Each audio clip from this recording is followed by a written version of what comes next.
नमस्कार. मी विनायक देशपांडे. बचतीचा महामार्ग या आपल्या चॅनलमध्ये आपणा सर्वांचं स्वागत. मित्रांनो, या चॅनलमध्ये आतापर्यंत आपण बचतीचं महत्त्व समजून घेतलं.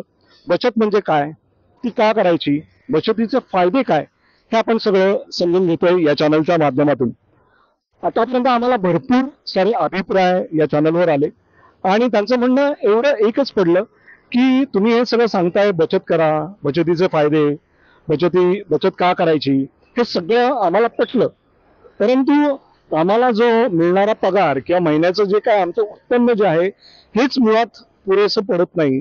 तर मग आम्ही बाजूला पैसे कसे काढून ठेवायचे, बचत कशी करायची, हे आम्हाला अजून काही केलं कळत नाही. असं झालं की आम्ही परवा काही मित्र गप्पा मारत बसले होतो.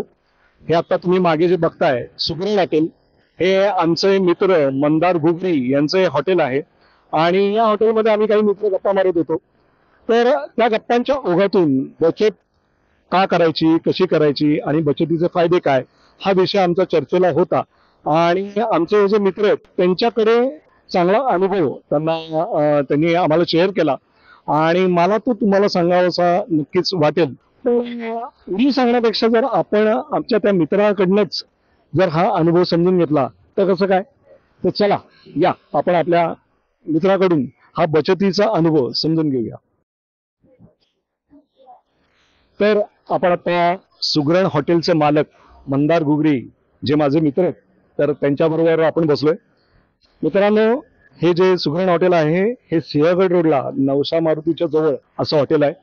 महाराष्ट्रीयन पदार्थ अतिशय उत्तम, चविष्ट आणि वाजवी दरामध्ये या ठिकाणी मिळतात. सकाळचा आमचा एक ग्रुप आहे आणि आम्ही सगळे मित्र या हॉटेलमध्ये रोज भेटतो आणि आमची चर्चा होते, गप्पा टप्पा होतात आणि या चर्चेतनंच बचतीबद्दल आमची काही चर्चा झाली आणि मंदारनी एक खूप त्या दिवशी आम्हाला छान त्याचा बचतीवरचा अनुभव शेअर केला. तर मला नक्कीच वाटलं की आपल्या प्रेक्षकांपर्यंत हा अनुभव पोहोचायला पाहिजे. तर मी सांगण्यापेक्षा आपण माझा मित्र खास मंदार याच्याकडनंच तो अनुभव आपण ऐकून घेऊया. मंदार, नमस्ते. नमस्कार, बोला. तर परवा तू जो अनुभव शेअर केलास तर आमच्या प्रेक्षकांना तो अनुभव ऐकायला नक्कीच आवडेल.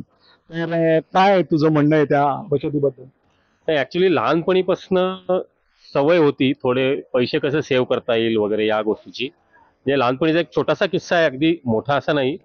पण लहानपणी वडील आपले पॉकेट मनी द्यायचे ट्रेननी जायला किंवा बसनी जायला. आम्ही तळेगावला राहायचो त्यामुळे ट्रेननी बराचसा प्रवास केलाय. शाळा ज्ञान प्रबोधिनी प्राधिकरणात निगडीला उतरून मग आम्ही जायचो. पण शाळेला मग 2 रुपये बसला लागायचे तेव्हा. मग मित्र म्हणले चला चालत जात जाऊ. एवढेच ते 2 रुपये सेव्ह व्हायचे आमचे. म्हणजे त्या 2 रुपयाचं मी काय केलं हे आता नका विचारू. पण ते बचत झाली, त्याचे खाऊ खाल्ला असेल, जे काय असेल त्या वयातले आपले पेप्सी कोला म्हणा असल्या गोष्टी आम्ही केल्या, झाली कळत न कळत ती इनडायरेक्टली झाली. आणि मग असं वाढत वाढत हळूहळू मी बचत करत गेलो. तर लेटेस्ट आम्ही सांगायचा एक माझा अनुभव म्हणजे की माझ्याकडे एक XUV 700 गाडी आहे. मी त्याचं शोरूम वाकडलाय, सर्व्हिसिंग सेंटर. तर मी सुट्टी होती, शनिवार होता. तर म्हणलं आपण काय करायचं, ड्रायव्हरला जर त्यांच्या बोलवलं असतं तर साधारण 300-350 रुपये सह्याद्रीवाले चार्ज करता. त्याच्यापेक्षा मी म्हणलं सुट्टीच आहे, गाडी घेतली, वाकडला गाडी सर्व्हिसिंगला टाकली. येताना कॅब बघितली, कॅबला 350 रुपये दाखवत होते इथपर्यंत. म्हणून मग विचार केला सुट्टीच आहे, काम काहीच नाही आपल्याला, मोकळाच दिवस आहे. मी सरळ पांढरी बस धरली AC. 20 रुपयात मी PMC ला आलो. ओके, तिथनं 20 रुपयात मी माझ्या घरापर्यंत आलो. स्वारगेट मार्गे बस धरून घरापर्यंत आलो 20 रुपयात.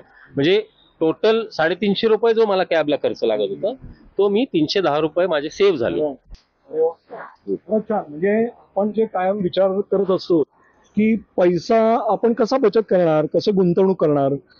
पैसा आपल्याला जो आहे तो दर महिन्याला येणारा जो आहे तो आपल्याला आहे तेवढाच आहे, तो लिमिटेड आहे. आता याच्यातनं आपण पैसा कसा बाजूला काढून ठेवायचा. तर आता मंदारने खूप छान ते अनुभव त्याचा शेअर केला. ज्या ठिकाणी आपल्याला पब्लिक ट्रान्सपोर्ट वापरणं शक्य आहे, वेळ आहे, त्याच्यानंतर जिथं शक्य आहे तर तिथं आपण पब्लिक ट्रान्सपोर्ट वापरूया. आपण जर आपली गाडी काढून निघालो तर नक्कीच त्यात आपला पैसा जास्त खर्च होणार आहे. पण जिथं आपल्याला वेळ आहे आणि जिथं शक्य आहे पब्लिक ट्रान्सपोर्ट वापरणं तर ते वापरून आपण आपला पैसा हा वाचवता येऊ शकतो. त्याच्यातनं खूप काही मोठा आपण पैसा वाचवणार आहोत असं नाहीये, पण थेंबे थेंबे तळे साचे, ही जे काही आपण उक्ती लहानपणापासून आपण जे ऐकत आलेलो आहे, तर या ह्याच्यातूनच मोठं काही आपल्याला अचीव करता येऊ शकतं. आणि प्रत्येकाने हा जर विचार केला की माझ्या परीने मला कसा हा पैसा साचवता येईल, कसा बाजूला काढून ठेवता येईल, वाचवता येईल, तर त्याला त्याच्या आर्थिक नियोजनासाठी त्याचा उपयोग होणारच आहे. परंतु याच्यातून एक खूप मोठं देशकार्य होणार आहे.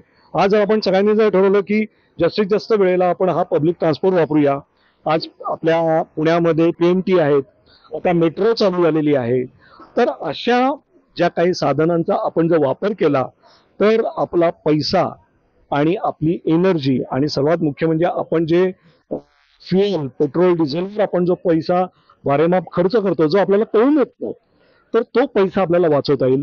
आणि हा जो वाचवलेला पैसा आहे ना, हा आपल्याला बचत करता येईल आणि आपल्याला त्याच्यातून खूप चांगल्या पद्धतीने गुंतवणूक ही करता येईल. तर ही गुंतवणूक आणि ही बचत कशासाठी असणार आहे, का आपल्या भविष्यासाठी, भवितव्यासाठी, पुढचा जो काय आपल्याला येणारा खर्च आहे, अचानक येणारा उद्भवणारा जो खर्च आहे, त्याच्यासाठी आपल्याला हा पैसा वापरता येऊ शकेल.